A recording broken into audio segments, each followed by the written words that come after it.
जब नाश मनुज पर छाता है, पहले विवेक मर जाता है। मोदी जी के लिए एक के बाद दूसरी बड़ी गाली निकालने के लिए कोई संकोच नहीं करता है। घमंडियों का घमंड और अहंकार सिर चढ़ के बोल रहा है। एक बार भी राहुल गांधी जी, सोनिया गांधी जी ने ऐसी टिप्पणियों के ऊपर अपनी कोई जवाब नहीं दिया। गाली 120 तक पहुंच चुकी है।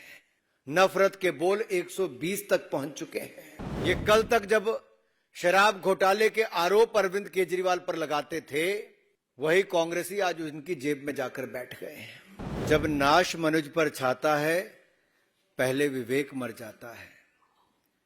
मैं इसलिए कह रहा हूं क्योंकि इन इंडी गठबंधन वालों का विवेक मर गया है। अगर एक के बाद दूसरा इनका बयान सुनेंगे तो अब तो ये लगता है विवेक का मरना भी छोटी सी बात है। ये तो सनातन धर्म को मारना चाहते हैं, कुचलना चाहते हैं। कोई मोदी जी के टुकड़े टुकड़े करना चाहता है, कोई मोदी जी को एक से बाद दूसरी बड़ी गाली निकालना चाहता है। इनकी मोहब्बत की दुकान में इतना नफरत का सामान है कि नफरत की राजनीति आज सिर चढ़कर बोल रही है। सनातन को खत्म करने की होड़ लगी है। एक के बाद दूसरा बड़ा बयान उस तरफ आता है तो मोदी जी के लिए एक के बाद दूसरी बड़ी गाली निकालने के लिए कोई संकोच नहीं करता है। कल इनके एक ऐसे मंत्री ने अपनी पार्टी की महिला सांसद के सामने इतनी गंदी गाली निकालते हुए आपत्तिजनक भाषा में देश के प्रधानमंत्री और दुनिया के सर्वाधिक लोकप्रिय नेता के बारे में जो टिप्पणी की, जो शब्दों का प्रयोग किया,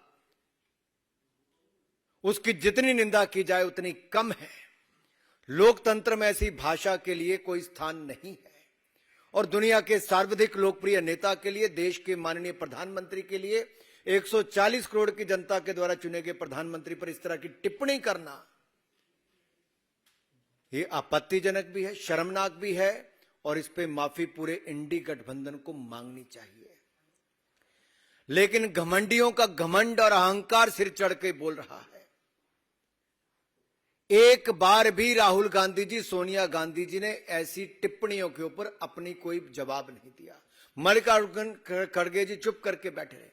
मेरा खड़गे जी, राहुल जी, सोनिया जी से सवाल है, क्या संरक्षण आप ऐसे लोगों को दे रहे हो जो सनातन को कुचलने की बात करते हैं, मोदी जी को गाली निकालते हैं, टुकड़े करने की बात करते हैं, सिर फोड़ने की बात करते हैं और अभद्र भाषा का प्रयोग करके गाली निकाल के करते हैं।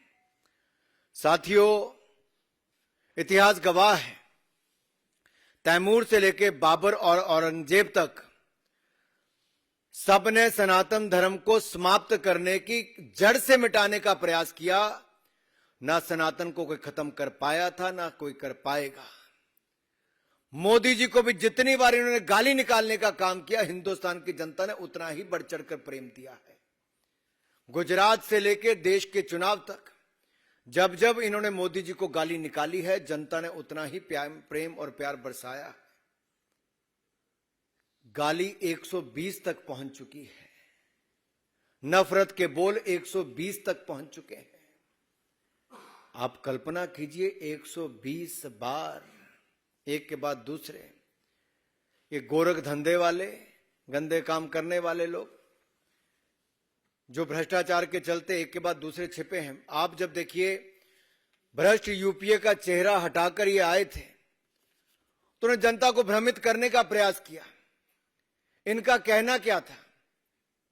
ये कहने आए थे हम डेमोक्रेसी को बचाएंगे, लोकतंत्र खतरे में है। अरे मैं कहूंगा, डेमोक्रेसी नहीं, करप्शन खतरे में है। डेमोक्रेसी नहीं, अपीसमेंट खतरे में है। डेमोक्रेसी नहीं, एंटी सनातनी खतरे में है। डेमोक्रेसी नहीं, कमीशन खोरी खतरे में है। डेमोक्रेसी नहीं, कट मनी वाले खतरे में है। इनके लिए डेमोक्रेसी में सी करप्शन है, इंडी गठबंधन वालों के लिए, बट हमारे लिए सी कमिटमेंट है, सी कॉम्पिटेंस है, सी कैपेबिलिटी है और सी क्लैरिटी फॉर विकसित भारत है। यही अंतर है इनमें और हम में। ये भ्रष्टाचारी को बचाने को कहते, लोकतंत्र को बचाना है। ये कल तक जब शराब घोटाले के आरोप अरविंद केजरीवाल पर लगाते थे, वही कांग्रेसी आज उनकी जेब में जाकर बैठ गए हैं।